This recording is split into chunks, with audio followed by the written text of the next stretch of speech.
Assalamualaikum warahmatullahi wabarakatuh. Selamat pagi anak-anak. Baik, untuk pembelajaran kita di pagi hari ini masih dengan saya, Bu Susi. Jadi kali ini kita akan mencoba untuk menggunakan aplikasi yang lain, yaitu menggunakan YouTube. Jadi kalian bisa mencermati video yang sudah saya upload ini.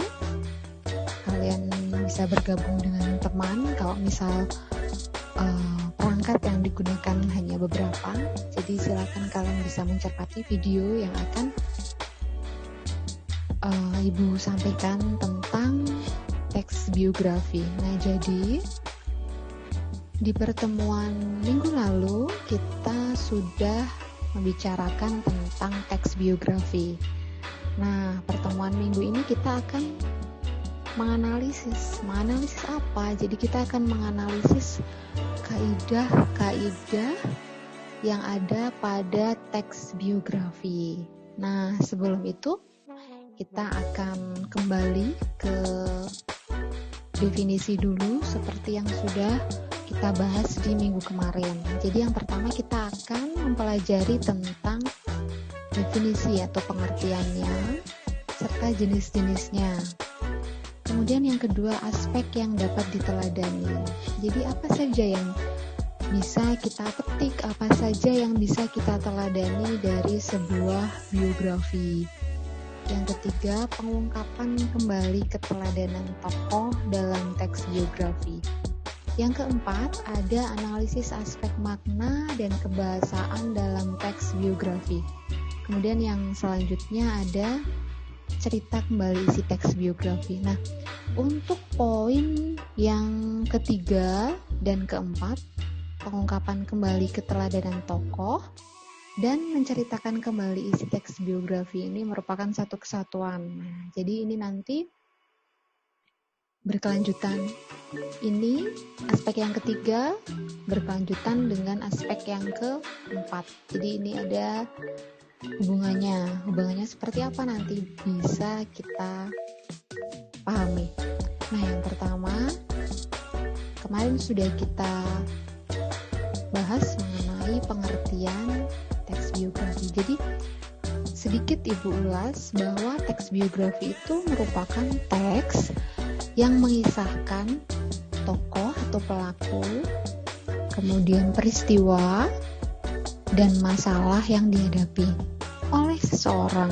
Nah, biasanya seseorang yang diceritakan dalam biografi itu adalah seseorang atau tokoh yang fenomenal atau yang kita kenal dari dalam masyarakat atau dalam negara. Nah, itu jadi ditulis kisahnya, ditulis peristiwanya dalam sebuah teks, namanya teks biografi.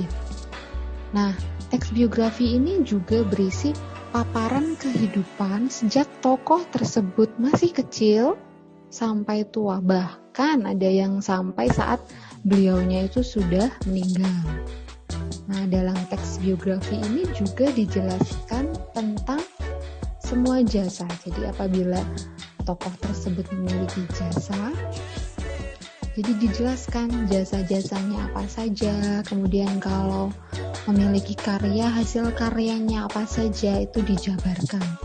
Atau segala aspek yang dituliskan itu merupakan sesuatu yang dilakukan oleh sang tokoh itu. Nah, itu merupakan paparan mengenai definisi teks biografi. Kemudian, jenis-jenisnya apa saja? Mari kita lihat. Jadi ada beberapa jenis. Ada beberapa jenis teks biografi.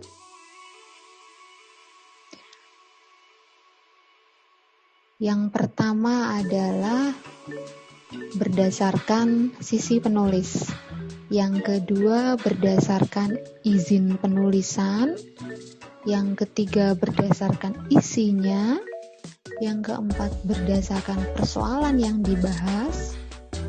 Kemudian yang terakhir berdasarkan penerbitnya. Nah, jadi sekarang kita bahas selanjutnya, yaitu mengenai aspek yang dapat diteladani. Nah, kembali lagi bahwa teks biografi itu adalah sebuah teks yang menceritakan kisah seorang tokoh.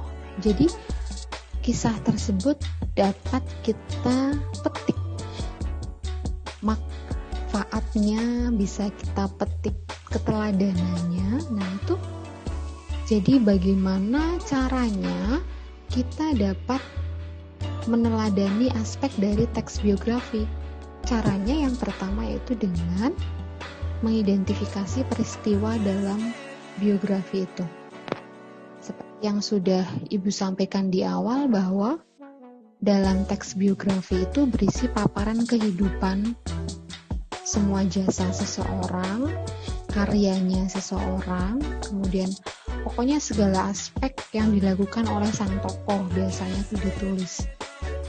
Nah, jadi peristiwa-peristiwa dalam biografi itu bisa kita teladani, bisa kita ambil manfaatnya, bisa kita ambil semangatnya misalnya. Kemudian untuk ciri-ciri teks biografi ini juga sudah kita bahas di minggu yang lalu. Itu sedikit Ibu singgung, salah satunya itu berupa fakta. Kenapa fakta? Karena memang ini merupakan tulisan tentang kisah hidup, jadi harus real, harus berupa fakta. Nah, ini yang tadi Ibu sebutkan, yang poin ketiga, itu ada hubungannya dengan poin kelima. Nah, ini poin ketiga yaitu pengungkapan kembali keteladanan tokoh. Mengungkapkan keteladanan tokoh itu nanti fungsinya buat apa? Fungsinya yaitu untuk nanti kita mampu atau kita bisa untuk menceritakan kembali teks biografi yang kita temukan atau teks biografi yang kita baca. Jadi misalkan nanti kalian diminta untuk coba ceritakan kembali teks biografi yang telah kalian baca. Bagaimana caranya menceritakan kembali? Nah, yang pertama caranya yaitu mengungkapkan keteladanannya. Bagaimana mencari keteladanan? Yaitu dengan cara mengidentifikasi karakternya. Hal-hal unggul apa yang kalian temukan dalam teks biografi? Contohnya peristiwanya, peristiwa hidup yang dialami tokohnya itu apa saja? Ceritanya yang inspiratif dari pengalaman hidup sang tokoh. Jadi cerita-cerita yang inspiratifnya itu apa saja? Kalian garis bawahi. Kemudian mencari karakter-karakter yang unggul, sifat-sifat yang bisa menjadi inspiratif itu juga bisa dituliskan. Jadi dapat mengantarkan seorang tokoh itu pada keberhasilan hidup, baik pada bidang pendidikan misalnya. Tokoh itu berhasil dalam bidang pendidikan, tokoh itu berhasil dalam karirnya di bidang sastra misalnya. Berhasilnya dia punya karya, apa saja karyanya. Kemudian dia berhasil di bidang pendidikan. Di bidang pendidikan dia bersekolah di sini, kemudian misalkan mendapat beasiswa bersekolah di sini. Nah, itu karakter-karakter unggul seperti itu yang harus kalian cari, yang harus kalian garis bawahi, dan nanti kemudian itu yang akan menjadi aspek-aspek penting yang harus kalian ceritakan ulang. Nah, jadi bagaimana cara menceritakan ulang teks biografi? Jadi mencari kisah, mencari karakter-karakter yang penting pada teks tersebut. Karakter penting itu contohnya apa? Jadi ada misalnya karakter itu unggul dalam bidang pendidikan, unggul dalam bidang sastra misalnya, karirnya seperti apa, perjuangan hidupnya beliau itu seperti apa. Jadi dicari aspek-aspek itu, kemudian nanti kalian ceritakan. Nah, berkenaan dengan itu nanti bisa diceritakan dengan lisan atau tulisan. Nah, itu nanti kita bahas lebih lanjut pada aspek yang selanjutnya. Kemudian ada beberapa aspek penting yang memang harus kalian pahami dalam teks biografi. Nah, yang pertama, ini kita tadi sudah mendata pokok-pokok informasi dalam teks biografi.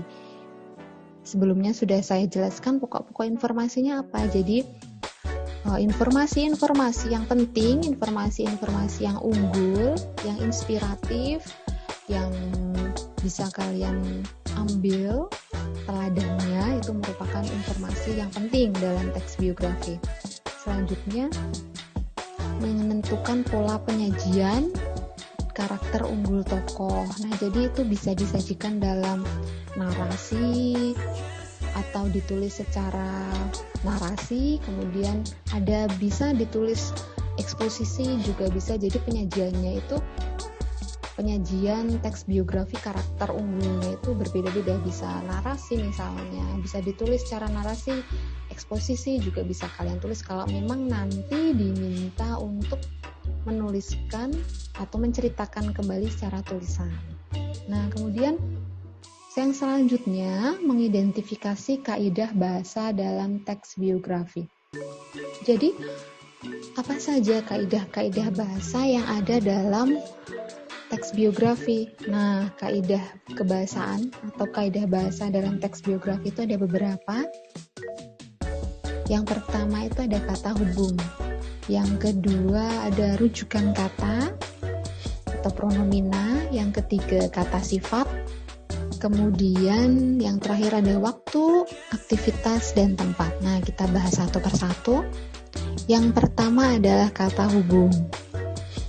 Nah, jadi kata hubung itu atau sering kita sebut konjungsi itu menghubungkan dua klausa atau lebih dalam satu paragraf atau satu kalimat. Nah, kata hubung dalam sebuah teks biografi itu contohnya itu bisa seperti kata juga, karena, kemudian akan tetapi, dan selanjutnya. Nah, untuk melihat kaidah kebahasaannya ini Ibu punya satu contoh teks biografi, mari kita cermati. Yang pertama kita akan menganalisis kata hubungnya. Nah, kita lihat contohnya. Ini ada satu contoh biografi singkat tentang Chairil Anwar. Apakah kalian mengenal siapa itu Chairil Anwar? Nah, ini biografi secara singkatnya. Nah, berhubungan dengan kaidah kebahasaan yang kita bahas tadi, yang pertama, aspek pertama yaitu kata hubung. Coba kita cari, adakah kata hubung dalam teks biografi yang Ibu sajikan ini? Nah, dalam paragraf pertama misalnya ditemukan kata hubung dan. Dalam paragraf yang kedua ditemukan kata hubung dan kemudian. Nah, ini merupakan contoh kata hubung yang ada pada teks biografi. Ini ada teksnya, ada contohnya. Jadi nanti misalkan kalian Ibu minta untuk menganalisis kata hubung yang ada dalam teks biografi, jadi kalian sudah paham. Jadi kata hubungnya apa saja?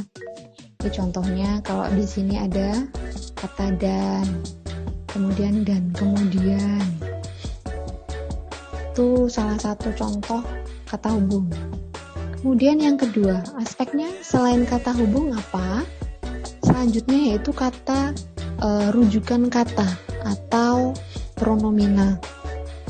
Pronomina itu apa? Nah, pronomina itu merupakan kata penunjuk, kata ganti. Nah, pronomina ini biasanya yang ditemukan dalam sebuah teks biografi itu ada beberapa. Yang pertama, pronomina persona. Yang kedua, pronomina petunjuk. Yang ketiga, pronomina penanya. Jadi ada jenis 3 pronomina. Yang pertama, Ibu ulangi lagi, pronomina persona. Yang kedua, pronomina petunjuk. atau pronomina penunjuk. Yang ketiga adalah pronomina penanya. Pronomina persona itu apa? Jadi pronomina persona kita bahas yang pertama. Pronomina persona adalah pronomina yang dipakai untuk mengacu orang. Nah, biasanya ini ada orang pertama, orang kedua, orang ketiga. Ini pasti sudah kalian pahami sebelumnya. Jadi pronomina persona ini pronomina yang dipakai untuk mengacu orang. Adakah di sini contohnya? Mari kita lihat pada contoh teks biografi yang tadi. Pronomina persona. Pronomina yang dipakai untuk mengacu orang. Nah, ini ada.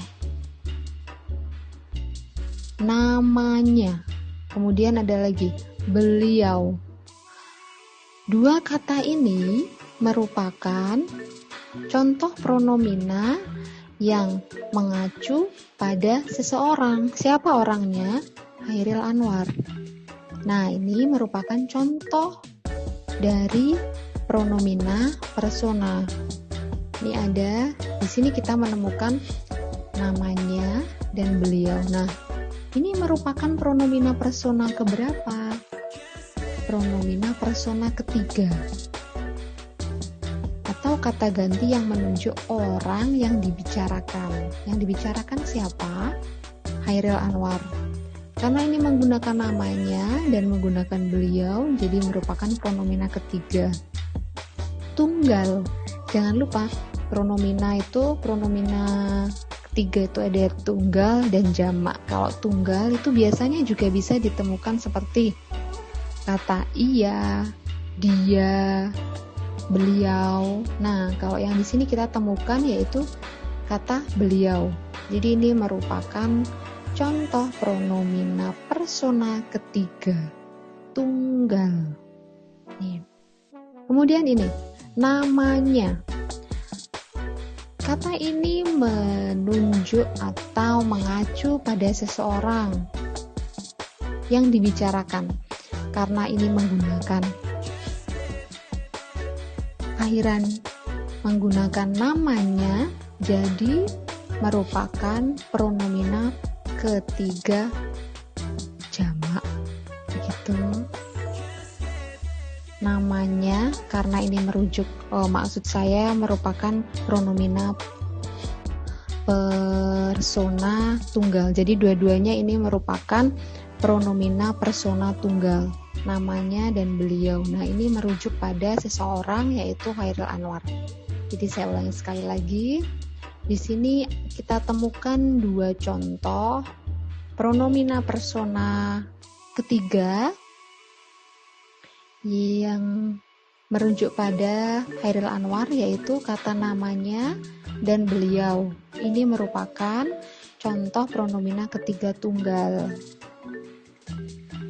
Jadi ini ada dua yang kita temukan. Kemudian selanjutnya ada pronomina yang kedua, yaitu pronomina penunjuk. Jadi pronomina penunjuk itu merupakan pronomina yang dipakai untuk menunjukkan sesuatu. Contohnya apa saja? Ini, kata ini, itu, situ, sini, begini, dan demikian. Nah, di sini ada atau tidak? Mari kita cari. Ada atau tidak kata ini? Nah, ini. Di sini ditemukan ini. Ini merupakan contoh kata pronomina penunjuk. Kita menemukan satu. Selanjutnya yang ketiga yaitu pronomina penanya. Pronomina penanya seperti namanya itu pronomina yang digunakan sebagai penanda penanya. Contohnya apa saja? Siapa, apa, mengapa, kapan, apabila, bila mana, kemana, dari mana, berapa, keberapa penanya. Kalau di sini sepertinya tidak ditemukan. Nah, jadi ada 3 jenis rujukan kata atau ada 3 jenis pronomina. Yang pertama, pronomina persona, itu pronomina yang dipakai untuk mengacu orang. Kemudian yang kedua ada pronomina penunjuk, yaitu pronomina yang dipakai untuk menunjukkan sesuatu. Kemudian yang ketiga ada pronomina penanya, yaitu pronomina yang digunakan sebagai penanda pertanyaan. Nah, untuk kaidah kebahasaan teks biografi selanjutnya yaitu kata sifat atau adjektiva. Baik, jadi kata sifat ini yang dipakai untuk mengungkapkan sifat atau keadaan seseorang. Nah, saya rasa ini sudah bisa kalian pahami. Misalkan Khairil Anwar adalah seseorang yang gigih. Nah, gigih itu merupakan kata sifat. Nah, ini saya rasa sudah bisa kalian pahami karena ini pembahasan yang sudah lalu. Jadi, adjektiva atau kata sifat ini adalah kata yang dipakai untuk mengungkapkan sifat atau keadaan seseorang. Kemudian yang terakhir, kaidah yang terakhir yaitu waktu, aktivitas, dan tempat. Jadi, dalam teks biografi ada kata-kata yang menunjukkan urutan waktu, urut aktivitas atau peristiwa, dan tempat. Nah, mari kita lihat ada beberapa contoh dalam teks biografi yang Ibu tadi utarakan. Kita lihat dulu. Nah, keterangan tempat, keterangan waktu, peristiwa, dan tempat ada atau tidak?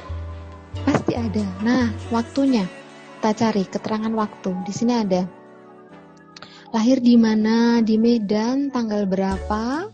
Ini ada keterangan waktunya, tempatnya ini, kemudian dia bersekolah di sini, itu ada.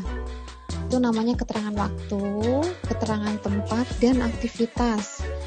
Bersekolah di sini, dilanjutkan sekolah di sini, walaupun tidak sampai tamat, beliau mampu menguasai 3 bahasa. Jadi pasti ada keterangan waktu, aktivitas, atau peristiwa, dan tempat. Jadi saya rasa untuk 2 hal ini sangat mudah untuk dipahami, kata sifat, waktu, aktivitas, dan tempat. Jadi mudah ini untuk dipahami 2 hal ini. Kemudian, nah ini untuk bisa mencermati apa yang sudah kita pelajari di hari ini, Ibu meminta kalian untuk silahkan membuat kelompok beranggotakan 5 orang siswa. Kemudian setelah itu kalian mencari teks biografi tentang seorang tokoh sastrawan di Indonesia. Jangan lupa tentang sastrawan di Indonesia. Boleh dari sumber manapun. Mau googling boleh, kalian ke perpustakaan mencari majalah atau buku boleh, siapa dimanapun, apapun sumbernya boleh. Kemudian silakan kalian identifikasi konjungsi, adjektiva, dan rujukan kata dalam teks biografi tersebut. Jangan lupa teksnya bisa kalian foto, kemudian kalian tempelkan pada Word.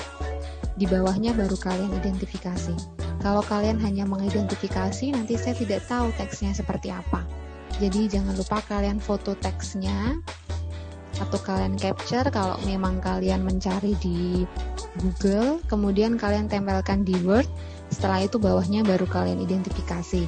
Setelah itu kalian cari konjungsinya, adjektiva, dan rujukan kata dalam teks biografi tersebut seperti yang sudah kita pelajari tadi. Nah, baru kalian bisa kumpulkan maksimal, silahkan dikumpulkan hari Rabu besok tanggal 27 via email. Di sini sudah tersedia alamat email saya, silahkan kalian kerjakan bersama kelompok kalian. Apabila ada yang ditanyakan atau ada yang belum paham, bisa kalian sertakan di bawah identifikasi dari teks biografi itu. Jadi bisa kalian sertakan pertanyaan apabila ada pertanyaan, apabila ada bahasan yang belum kalian mengerti. Begitu. Jadi untuk pertemuan hari ini saya rasa cukupkan sekian. Jangan lupa kalian kerjakan latihannya. Saya akhiri. Assalamualaikum warahmatullahi wabarakatuh.